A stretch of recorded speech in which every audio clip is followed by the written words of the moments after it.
This is just the beginning. Welcome to this Axios virtual event, Axios News Shapers, America's Road Ahead, the first event in a series as we head toward America's election. I'm Mike Allen, a co-founder of Axios. Welcome to my home in Arlington, Virginia. I'm going to be joined by Margaret Talev, Axios White House and politics editor. We'd like to thank the Bank of America for making these consequential conversations possible, and we'd like to welcome you across the many platforms of Axios events. We'd love for you to follow along on Twitter at Axios with the hashtag Axios Events. Our first guest is Mayor Keisha Lance Bottoms of Atlanta, a lifelong Atlantan. The mayor went to Atlanta public schools. And a fun fact, she's been a lifelong public servant. And of the 60 mayors of Atlanta, Mayor Bottoms is the only one who served in all three branches of government. She was a judge, she was a city council member, and now she's Mayor Bottoms. Mayor Bottoms, welcome to Axios. Thank you so much for having me, Mike. It's such a pleasure to speak with you. Well, thank you, Mayor. And you've been prescient about the issue of voter access. You've been concerned for a long time about people getting to the polls on November 3rd. Now people realize it's a national crisis. And the fact that people realize what a problem it is, that actually has given you a new worry. Yeah, fear. My biggest fear is that people will be discouraged from voting this year, that they will be concerned that if they have to stand in line too long, that they will miss work, that their votes won't be counted if they mail them in. And that's really what this disruption this year has been all about. It's been to instill fear in people. So we're just encouraging people and reminding people we are not the first generation that's faced challenges in voting. And this is what makes it now more important than ever for us to exercise our right to vote. And I saw you tweeted about a drive-through voter registration. I know you're doing a lot of things to try to make voting seem friendlier to people. What's the most important thing that you're going to be doing between now and November 3rd to maybe ease that fear or encourage people to take that step? We are going to continue to encourage people to early vote early if you can. I went in person to early vote this past summer during the primary season, in part because my absentee ballot never arrived in the mail, surprise, surprise. But it was very easy. So if you are able, if you can put on a mask, there's so many places that you can early vote across our state. And I know that's happening across the country. And what I'm encouraging people to do is not to wait until the last minute. You can still show up in person to vote. Just make sure that you take all of the necessary precautions.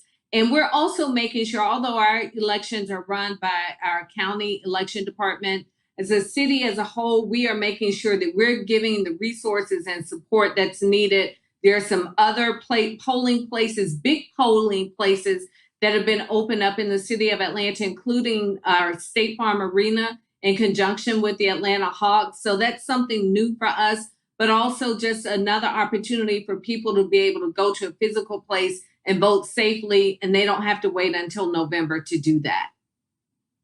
And Mayor Bottoms, as we look toward November 3rd, we had a little debate that people may have heard about. Mayor Bottoms, I have a clip from that first presidential debate between President Trump and Vice President Biden. We're going to take a look, and then we're going to unpack it.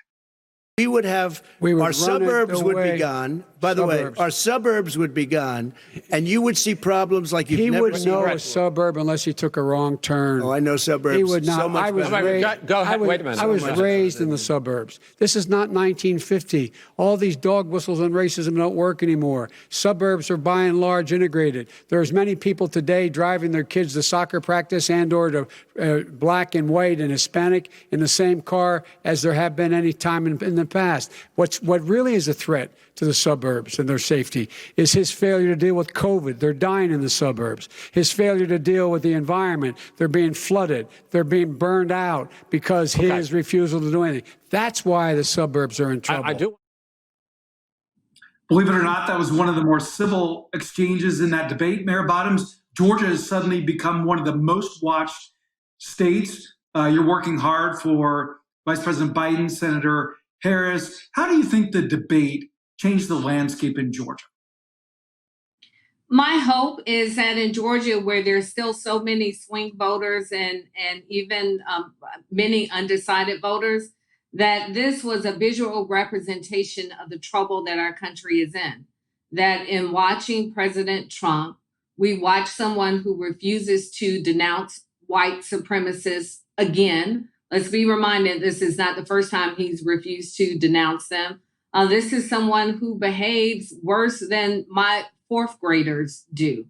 And it is, in Georgia in particular, there's an extraordinary opportunity before us, an opportunity to elect 2 senators and also cast a vote for the President of the United States. And watching it, it was very clear to me that the choice is clear. There was one adult in the room, and that was Joe Biden. And I had such a range of emotions watching the debate. I went from anger to sadness to just downright disgust. And it is, representation matters. And what I saw represented on that stage from Donald Trump was someone who's not fit to be the president of the United States. He's not fit to represent anyone in relation to anything. And it's my hope that's clear to voters across Georgia. And Mayor Bottoms, you're the proud mother of 4. Did any of them watch with you, or in explaining what happened, how have you narrated this debate for your young people? So it's interesting. I didn't think that anyone watched the debate. Nobody was in the room with me, but I heard one of my kids say, that was a mess. So they're watching and they're getting information and they're processing that. And I thought about it as it relates to my kids. If I had a child who behaved like that in school, I would get a call from the teacher. And if that child continued to behave that way, they would be removed from the classroom. Well, we have an opportunity to remove Donald Trump from office. He doesn't understand appropriate behavior. And if he doesn't understand it, he refuses to display it. And what I would just say to people across Georgia and people across the country, when you think about movements in this country, it's been about people of good conscience standing up and saying, this matters to me too. And that's what I'm hoping for this election, that people of good conscience will stand up and say, you know, he's not really interfering with my life one way or the other, but I do recognize what he's doing to the lives of others, how he's making communities of color feel, what he's doing to the immigrant community, how he is treating women, what's at stake for women's rights. And it's my hope that people will stand up and make their support of those who are maybe not as powerful and don't have as strong of a voice, make their support of them known as well. That's what it took to have change in this country, whether it's the civil rights movement and even when you think about the ending of slavery in this country. And we're at a crossroads in that same way right now. And I can tell you that's how it feels to so many of us across this country. Mayor Bottoms, you talk about the civil rights movement and movements, one of the biggest, perhaps the most participants in the history of our country was the Black Lives Matter and racial justice movement that was ignited this summer. How concerned are you about the momentum for that movement? And what do you see as the next step for America's racial reckoning? Well, the momentum continues. We saw something extraordinary, something I've not seen or experienced in my lifetime happen over the summer. And what was most encouraging, while it was so disappointing and so disheartening why that movement happened and what we saw happening in our streets, why it was occurring, what was encouraging is that people from all walks of life said, we hear you and you matter. And we want to be a part of the conversation. So in terms of momentum, I think we have to really work towards listening to one another, giving people grace to express their ignorance about what the concerns are for so many people across this country, but also in giving them that grace, educating people, and making sure that we're making meaningful progress together. Because again, that's how change happens across America. That's the way it happened with the civil rights movement, and that's the way it has to happen and will continue to happen in the future. Mayor Bottoms, you and I were chatting when we were getting set up, and you were saying that you're very optimistic about police reform in Atlanta and the progress you've made. What worries you at this moment? What worries me about police reform is that we don't have enough time. And in Atlanta, we have begun some work on looking at our use of force policies, and not even 48 hours later, we had a deadly shooting that in so many ways set that work back. That being said, I am hopeful that given the time that we do have, that we can continue to push the needle forward and be a model for other cities. We're looking at police reform, not just with our community activists and our community members, but also having our police officers as a part of that conversation. Because at the end of the day, I and so many other people support our police officers. What we don't support is excessive use of force, and it's important that our policies reflect that, and that we train and retrain our officers where necessary. But the most important part is that we have a conversation with so many people at the table to make sure that it's meaningful change.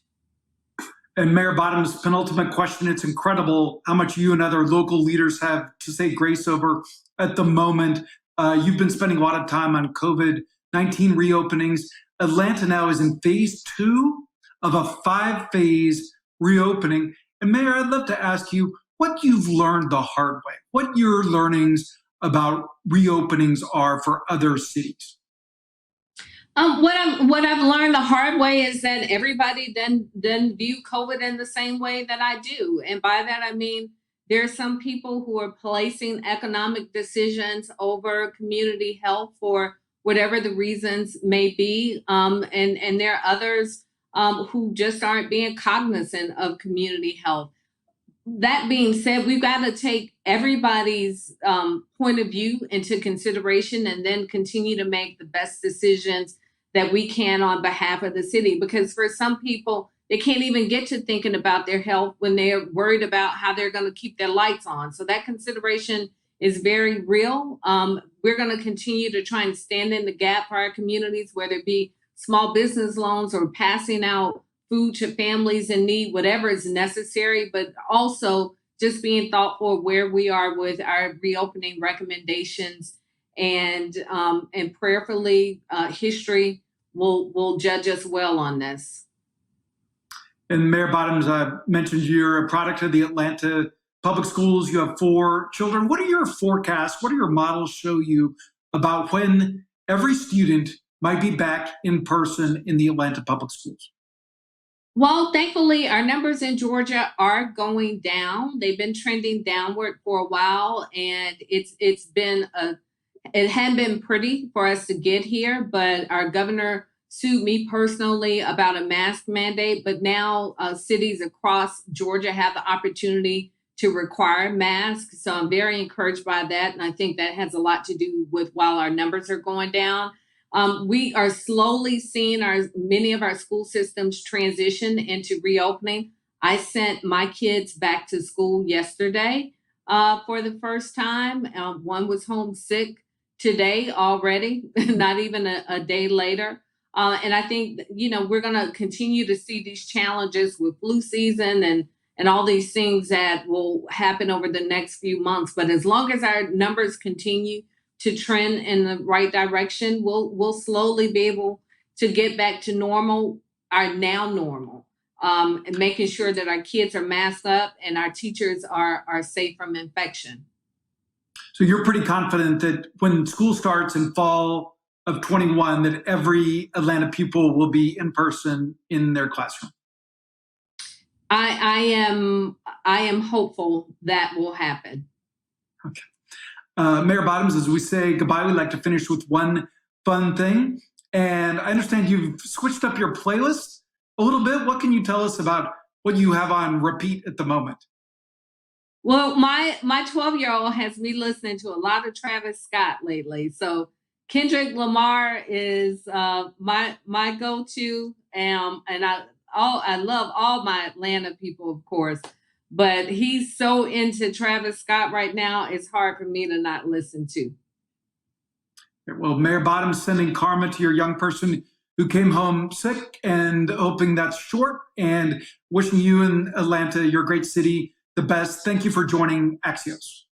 Thank you.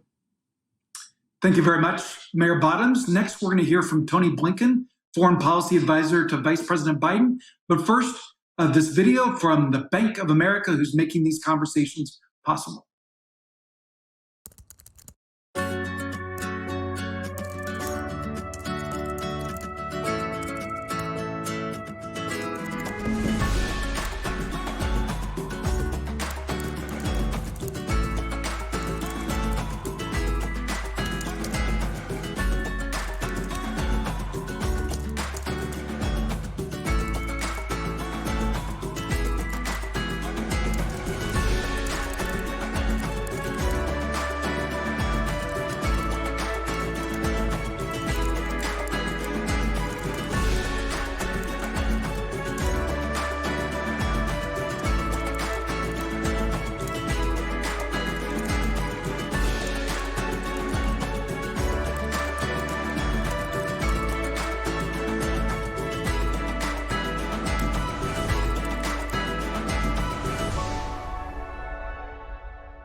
Thank you to Bank of America for making these conversations possible. Our next guest is Tony Blinken, Senior Foreign Policy Advisor to the Joe Biden campaign. Tony was Vice President Biden's National Security Advisor when they were in the White House. He worked at the top of the foreign policy world in both the Clinton and Obama administrations. He was Deputy National Security Advisor, Deputy Secretary of State, the nation's #2 diplomat, also worked in the Senate. Foreign Relations, has seen and done it all in Washington. Tony Blinken, welcome to Axios. Thanks, Mike. Great to be with you. So, Tony, we know that the Trump worldview is boiled down to America first. What would be the contrasting, counterpoint President Joe Biden worldview? Well, first, Mike, every American president puts America first. But the question is, what does that mean in practice? And for the Trump administration, that's actually meant America alone. We're more isolated than we've been in recent memory. I think for Joe Biden, here's what this means. Whether we like it or not, the world doesn't actually organize itself. And until the Trump administration, the United States, through Republican and Democratic administrations, played a lead role in doing a lot of that organizing. We were helping to write the rules and shape the norms and animate the institutions that govern relations among nations. President Trump has basically abdicated that responsibility, putting America in full retreat from our allies, from international organizations, from hard-won agreements. And here's the problem.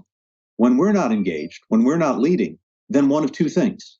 Either some other country is and tries to take our place, but probably not in a way that advances our interests and values, or maybe just as bad, no one is, and then you've got chaos, a vacuum that tends to be filled by bad things before it's filled by good things. And either way, bad for America. So I think a Biden administration would actually reassert American leadership, leading with our diplomacy.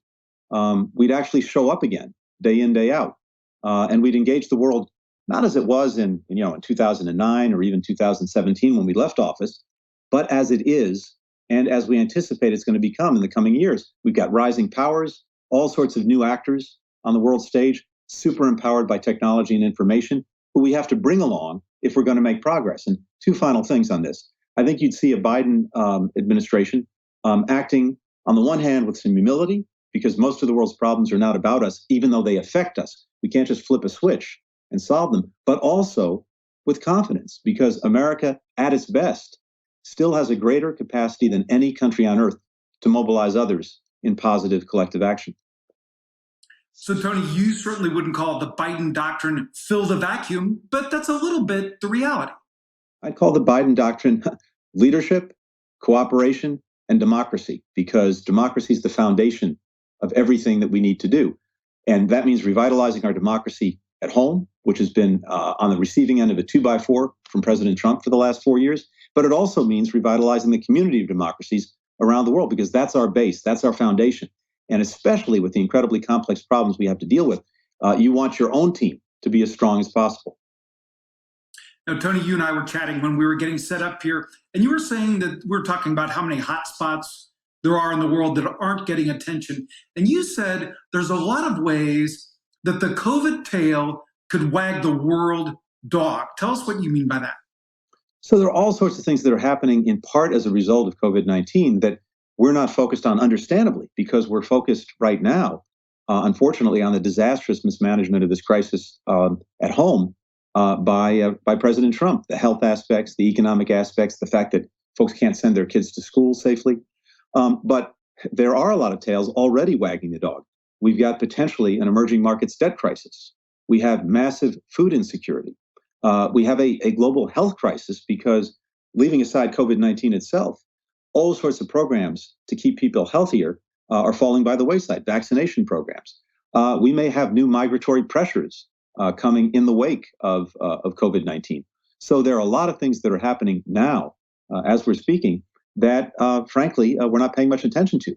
And American leadership in dealing with all this is totally AWOL. In every past crisis of this magnitude, I mean, there hasn't really been one of this magnitude, but think about HIV/AIDS. Think about the 2009 financial crisis. Think about Ebola.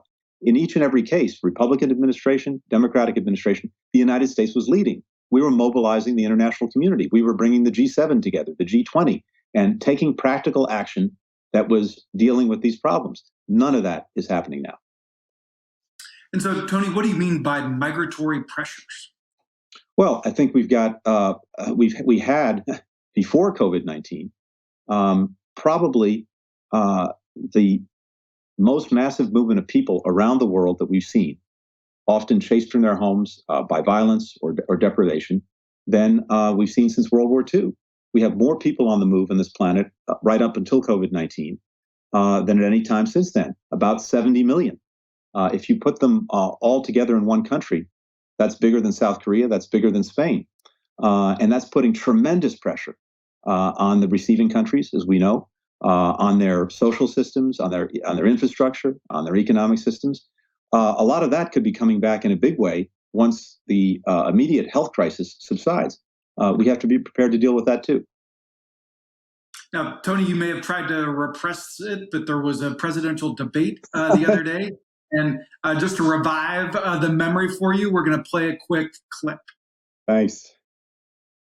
You were a senator. And You're by the way, worst you were president America has ever had. Hey, Come Joe, on. let me just tell you, Joe, I've done more in 47 months. I've done more than you've done in 47 years, Joe. We've done things that you never even thought of doing, including fixing the broken military that you gave me, including taking care of your vets. So I'll just bring back a couple memories. And Tony, I may have missed it, but I didn't spot a ton of conversation about national security.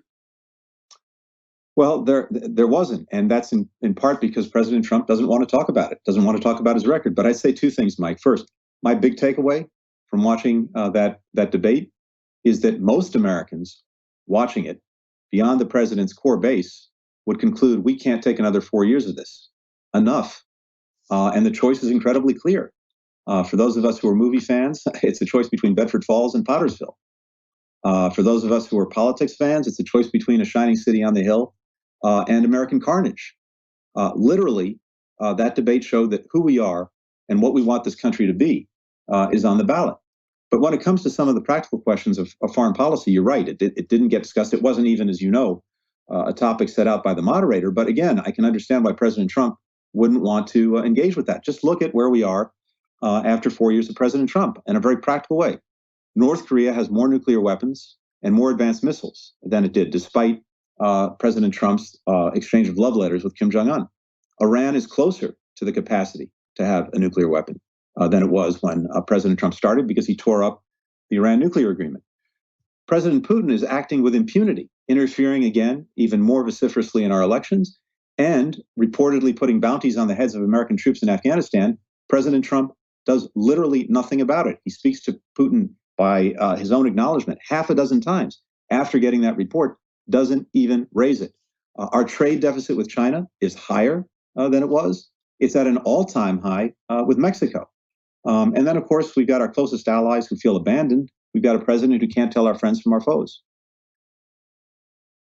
Tony, the cover of The Economist, globalization canceled. You were at the top of American government when globalization was on the rise. That's not a trend that's going to change overnight. How will that world be different in a Biden administration? How would that thinking change? Look, Mike, it all starts with us. And from the vice president's perspective, making the right investments in our own strength, in our own democracy and its resilience, in our workers and in our companies, so that their competitiveness is maximized, in our values. All of that is the foundation for our ability to compete effectively in the world. And so, what you see in a Biden program is an intense focus on our strength at home as a means to be effective abroad. He did an essay in Foreign Affairs about, I think, in January or February, so ostensibly on his vision for foreign policy. But if you look at that essay, the first 25% was on what we need to do to reinvigorate our democracy and our economy here at home. But the other piece of this that's so clear as this, and I think most Americans feel this. Not a single one of the big challenges we face, whether it's climate change, whether it's mass migrations, whether it's technological disruption, whether it's a pandemic disease, not a single one can be met by any one country acting alone, even one as powerful as the United States. And there is no wall high enough or wide enough to contain these threats. But at the very time, we need to find new ways to cooperate and bring other countries along. By nearly every measure, the credibility and influence of the United States under President Trump is in free fall. And you've probably seen a lot of these surveys. They speak volumes. Pew, which tracks this on a regular basis, surveys dozens of countries. And it found, including very recently again, that people in country after country around the world have more confidence in Xi Jinping of China and Vladimir Putin of Russia than they do in the president of the United States to move the world in the right direction. Tony, a rapid round. We're getting the hook here. Penultimate question for you. You would be a top official in a Biden administration. How much can be reversed or changed that's changed with America's role and face in the world? And how much is permanent after these 4 years? Look, I think so much hinges on November 3rd itself, which is to say, if Joe Biden's elected and President Trump is not reelected, then I think much of the world that has deep concerns about the direction of the United States, literally people saying, sorry for you, that changes right away, because the last 4 years, to some extent at least, will be seen as an aberration. On the other hand, if President Trump is reelected and knowingly reelected, I think that tells the world that the United States has moved to a very different place and in a very different direction. So much hinges on the election itself. A lot, of course, will also hinge on the immediate aftermath of the election and how President Trump handles it.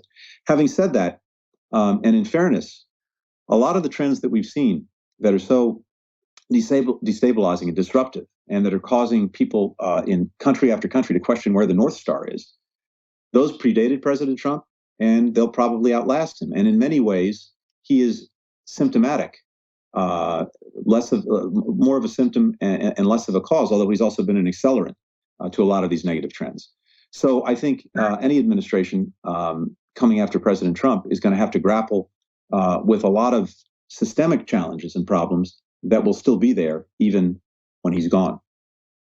Tony, we have to run, but I can't let this go. You mentioned the importance of the aftermath of the election. Mm-hmm. What's your concern about that? Well, I think you've heard it. President Trump was very clear that he's going to, he said it twice, that he says it's going to last months. And it's clear that he will contest anything. And he's trying to dissuade and discourage people from voting. He wants people to throw up their hands and say it's not worth it. And the answer to that is pretty simple. Vote, vote, vote. Tony, as we say goodbye, I have a little oppo on you and a hidden part of your past. You've been a journalist. You were a reporter at the New Republic. Very recently, you were a contributing opinion writer to the New York Times and an analyst for CNN. What's the biggest thing that you learned by being on this side of the interview that you think would serve you if you went back into government? Look, I have great admiration and respect for the Fourth Estate. It is a critical function in our democracy, and it has been much maligned, and it shouldn't be. I've been on the receiving end as someone in government of reporting that frustrated me. But what's so incredibly challenging, Mike, that you know better than anyone, is you're reporting on things when you're not yourself in the Zoom where it happens. You're trying to figure out what went on in the Zoom where it happened. And that's incredibly challenging. And I'm constantly amazed at the ability of our finest journalists and reporters to actually figure that out, to put the pieces together and to tell the American people what's going on. And then they can make judgments for themselves about whether we're heading in the right direction or the wrong direction. But I've been to country after country where the media was held back, journalists were held down, and I know where I prefer to be. That's the United States. So, Tony, we now know the title of your memoir from this year, The Zoom Where It Happens. Tony Blinken, thank you for joining Axios. Thanks, Mike. Great to be with you. We appreciate the Bank of America making these conversations possible. And now we'll hear a quick video from the Bank of America. The racial and economic disparities that have long existed in this country have only been widened by the coronavirus and amplified by the most recent acts of injustice. People around the world are coming together with greater urgency to demand action. At Bank of America, we know we all have a role to play to overcome the very real consequences of systemic racism and inequity.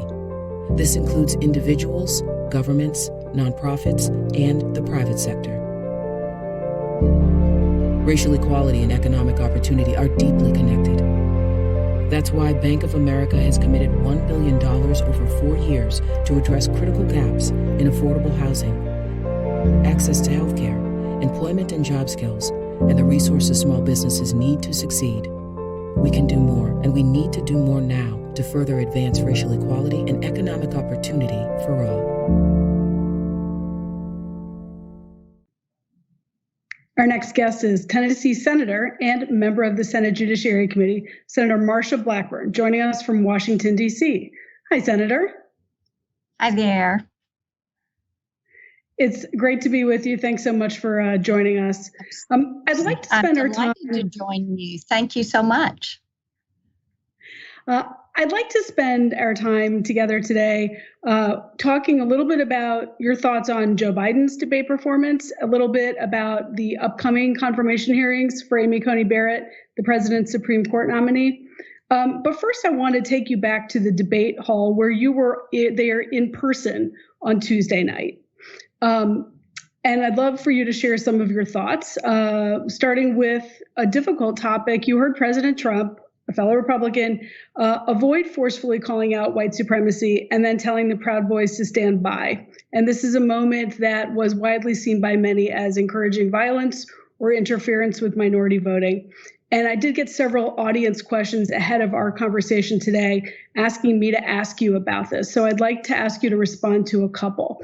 And they are essentially, can you abide by President Trump's behavior? Should he be more explicit about denouncing white supremacy? Will you do the same? And how will you protect voters of color in your state between now and the election? Yeah, and I think that it is imperative that we denounce all forms of violence and these extremist groups, whether they are from the left or from the right.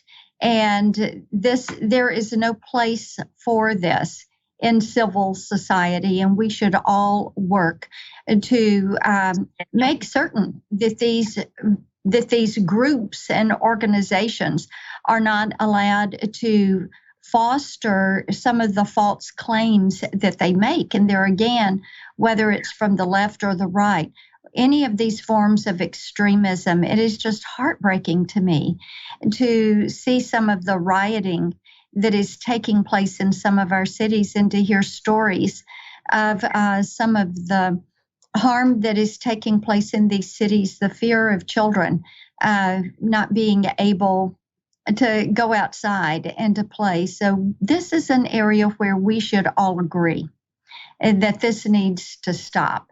And I think it would be a good thing for the president to be more explicit in that. And just to clarify, are you equating white supremacist groups with some relatively few events of violence that have sprung out of protests over racial? No, what I'm saying is that any extremist group, whether it is groups on the left or groups on the right, or any of these white supremacist organizations, that these organizations that cause fear and that breed fear are something that should concern us all. But any of these white supremacist organizations should be shut down. How do you intend to protect voters in your state so that they can be sure that it's safe for them to go and vote? In Tennessee, we have had a wonderful process of making certain that the ballot process is safe. We have a good, solid program for individuals that are wanting to vote early, that they request their ballot that is certified. They know that their ballot is going to be in the process and is going to be counted. We also know that individuals that go to the polls, we have always had a process where they know that they can go. These polls are well maintained. We have individuals that they are poll workers and they work with the election commission in that county. At one point, when my kids were little and before I was in elective office, I served on an election commission, and we took very seriously the responsibility of making certain that there were poll watchers or poll workers at every place to fill every position that was needed, and that individuals knew that they were going to be able to go to a designated spot, they would be able to cast their ballot, and that it was going to be a secure and safe voting environment. Senator, I want to ask you about another subject that sort of came up during the debate on Tuesday night, but then also kind of got quickly drowned out by some of the interruptions. But that is the subject of Amy Coney Barrett's nomination and former Vice President Biden's approach to her nomination. I'd like to play a clip here for you from one of those question and answer exchanges and ask you to react. Sure. Republicans go ahead and confirm Justice Barrett. There has been talk about ending the filibuster or even packing the court, adding to the 9 justices there. You call this a distraction by the president, but in fact, it wasn't brought up by the president. It was brought up by some of your Democratic colleagues in the Congress. So my question to you is, you have refused in the past to talk about it. Are you willing to tell the American people tonight whether or not you will support either ending the filibuster or packing the court? Whatever position I take on that, that'll become the issue. The issue is the American people should speak. You should go out and vote. You're in voting now. Vote and let your senators know how strongly you feel. Vote now. Are you going to pack the Make court? sure you, in fact, let people know you're a senator. I'm not going to answer the question. Why wouldn't you answer that because question? The question is, the question is, Justice, the radical question, left. Will you shut up, man? Listen, who is on your list, Joe? This Who's is on your so, list? Gentlemen, I think this we've is ended so this. He's going to pack the court. We have not going to give a list. We have ended this segment. So sorry to make you relive that again. I'm like experiencing some debate PTSD myself. But the bottom line is Joe Biden didn't really answer that question. And I'm wondering, does that matter to you? Do you think that that should matter in terms of whether someone votes for him for president? Did you walk away with any clarity on where things stand?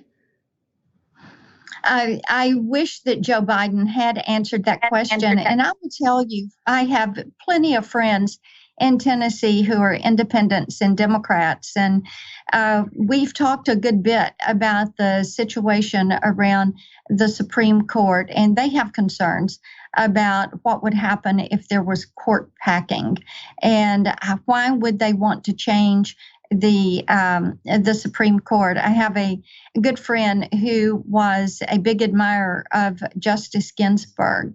And of course, Justice Ginsburg had said, I really think 9 is the right number. She also had made the comment that the president was elected for a 4-year term, not a 3-year term, and that the president in office when the vacancy comes up is the president who does have that responsibility to put the nomination forward. Of course, she was making that in reference, I think, to the 2016 vacancy. So, So what we do know is that the American people are quite unsettled by conversation about giving statehood to D.C. and packing the court and changing the electoral college. And this comes up across Tennessee regularly. I hear it from people quite a bit. I'm not sure I agree with you on D.C. I don't know if that's as controversial an issue as the other two, but I think the other two are controversial. You're here, and I'm representing people that are in Tennessee. And I will tell you part of that is, I guess, regional differences and where people come from or what part of the country that they live in. Because I'll talk to people and they'll say, what is this conversation about? Statehood for D.C. D.C. is the district. It is the nation's capital. Why would we turn that into a state? How would that work? And they are just very unsettled of the conversation. I want to ask you, our time is so short, but have you met Judge Barrett yet? Do you believe there's anything that could stop her confirmation? And do you expect that she will actually be confirmed before Election Day or after? Judge Barrett, I did have the opportunity to meet on Saturday. I was invited to the White House for her nomination ceremony, and I had the opportunity to speak with her and a couple of her family members at that point. And she was absolutely delightful. Of course, when she came through for her circuit court confirmation, I was in the House. So I was aware of her, but I had not had the opportunity to visit with her. I'll have a longer conversation with her later this week. And do you believe she'll, in fact, be confirmed before Election Day? I do think she'll be confirmed before Election Day. Judge Barrett is highly regarded from her colleagues from both the left and the right. They see her as very principled, someone with respect for the Constitution, for the rule of law. She has a curious mind, a strong intellect, and I will say this, I think she is a wonderful role model for women who are juggling a lot of balls in the air at one time. She's a working mom. She would be the first working mother with school-age children to serve on the court. She has 7 children. 2 of the children are adopted. There is 1 child that has special needs. And she is juggling quite a bit. And having that diversity of opinion and that diversity of viewpoint, I think would be a very good thing for the Supreme Court. Senator Marsha Blackburn, I want to thank you for joining us. As we go, one very final question from the audience is, it's such a polarized environment, especially after watching the debate Tuesday. How can Congress ever get anything done? The question is, if Joe Biden were to be elected as a Republican, would you work with him in good faith, or are we just in an endless political war here? Oh, of course, I would work with him in good faith. I am always willing to have a conversation with individuals that want to make the lives of Tennesseans and all Americans better, and have done quite a bit of work across the aisle on different issues. And Senators Manchin and Tester and I are all working on different pieces of veterans legislation. Senator Baldwin and I have some broadband expansion, high-speed internet expansion legislation. Senator Blumenthal and I have done some work when it comes to dealing with online safety for our children. So yes, I'm always willing to work with whomever. I think it's really important for us to be able to set that example of why it is important to have robust, respectful, bipartisan debate. And that has made our nation, that has really strengthened us. And I think that it is imperative that we return to a template where we don't cancel one another out, but we choose to hear one another out. Senator Marsha Blackburn, thank you very much for joining us today at Axios. And now I'd like to bring back Mike Allen for our Why It Matters segment. Welcome, Mike. Well, thank you, Margaret, and great conversation. And when we're prepping for these events, like we go through every question that we get from listeners, readers, and as you went through that database of questions for this News Shapers event, you spotted a real theme. I did. I was just struck by how many of the questions went to this notion of polarization and hostility and the lack of civility, and asking things like, how will Democrats and Republicans in Congress ever get anything done no matter who the president is? What's the path back? How do we get things done on health care? Yeah, and the debate the other night will just discourage people on that idea, right? Like, it's hard to come away from that conversation feeling hopeful or feeling illuminated. Yeah, I mean, that's right. I think that's what the questions were driven by. In fact, many of them actually said, like, after watching that debate, how can anyone ever get along again? And, to some extent, it depends on your point of view. If you are a supporter of President Trump, you might say he feels that, people are stacked against him or whatever. Certainly if you're a Biden supporter, you saw this as President Trump just trying to goad him and blowing through all of the ground rules. And the moderator, Chris Wallace, had no control over the situation, because presidential debates by their nature are based on the understanding that everyone is going to act in good faith, that there are a set of ground rules that are set up, and that the debate only works if the ground rules everyone agrees to actually stay agreed to during the course of the event. And it's like so much that's happened over the last few years.